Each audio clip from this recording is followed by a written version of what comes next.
హనుమాన్ చాలీసా ఎలా పుట్టింది? ఉత్తర భారతదేశంలో 16వ శతాబ్దంలో తులసీదాస్ అనే మహారామభక్తుడు జన్మించాడు.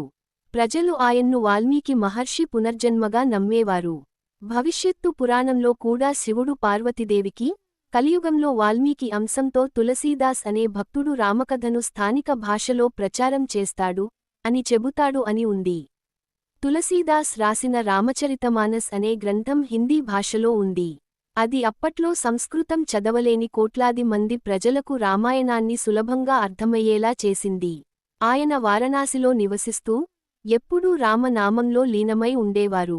ఆయన సన్నిధిలో అనేక మహిమలు జరుగుతుండేవి.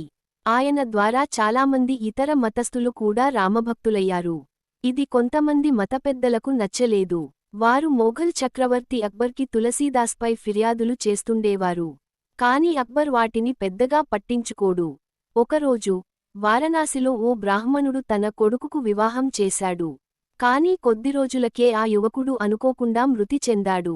తట్టుకోలేకపోయిన అతని భార్య శవాన్ని విడిచిపెట్టకుండా వేదనతో రోదించసాగింది. ఆమెను బలవంతంగా తప్పించి శవయాత్రను ప్రారంభించారు. ఆ యాత్ర తులసీదాస్ ఆశ్రమం ముందు నుంచి వెళ్తోంది.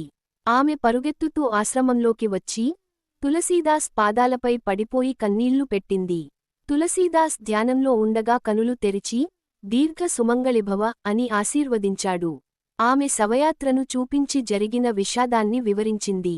అప్పుడు తులసీదాస్, రాముని నామం వల్ల నేను అసత్యం పలకను అని చెప్పి శవయాత్రను ఆపించారు. శవంపై రామనామం జపించి, తన కమండలంలోని నీటిని చల్లగానే ఆ యువకుడు తిరిగి బ్రతికాడని చెబుతారు. ఈ సంఘటనతో తులసీదాస్ మహిమ విస్తరించింది. రామభక్తుల సంఖ్య పెరుగుతూ ఉండటంతో మతపెద్దలు అక్బర్ను కలిసి చర్యలు తీసుకోవాలని ఒత్తిడి చేశారు. అక్బర్ తులసీదాస్ను తన కోర్టుకు పిలిపించాడు. విచారణ: అక్బర్, మీరు రామనామం ద్వారా చింతకుడైన పనులు సాధించవచ్చని అంటున్నారట. అది నిజమా? తులసీదాస్: అవును ప్రభూ, రామనామంలో అపార శక్తి ఉంది. అక్బర్: అయితే మేము ఒక శవాన్ని తీసుకొస్తాం. మీరు రామనామంతో దాన్ని బ్రతికించాలి. తులసీదాస్: క్షమించండి ప్రభూ, జనన మరణాలు భగవంతుడి చేతుల్లో ఉంటాయి. మేము మార్చలేము. అక్బర్: అయితే మీరు అబద్ధాలు చెబుతున్నారని అంగీకరించండి. తులసీదాస్: నేను నిజమే చెబుతున్నాను.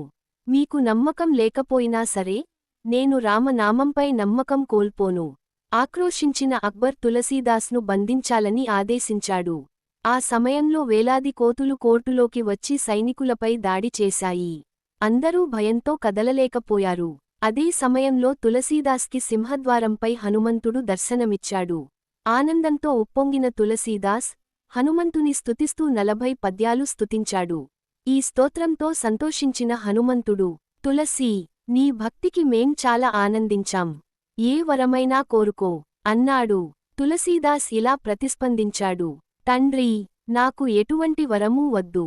ఈ స్తోత్రాన్ని ఎవరు భక్తితో చదివినా వారికి నీ కరుణ కలగాలి, వారికి అభయం కలగాలి అని ప్రార్థించాడు. హనుమంతుడు ఆనందంతో, ఈ స్తోత్రాన్ని భక్తిగా పారాయణ చేసే వారిని నేను రక్షిస్తాను అని వరమిచ్చాడు. అప్పటినుంచి హనుమాన్ చాలీసా అని పిలువబడే ఆ 40 దోహాల స్తోత్రం భక్తులకు రక్షణగా నిలుస్తోంది. ఇది తులసీదాస్ కలియుగానికి ఇచ్చిన గొప్ప కానుక. 20 శతాబ్దాలు గడిచినా ఇది ప్రతి ఇంటిలో పారాయణమవుతోంది.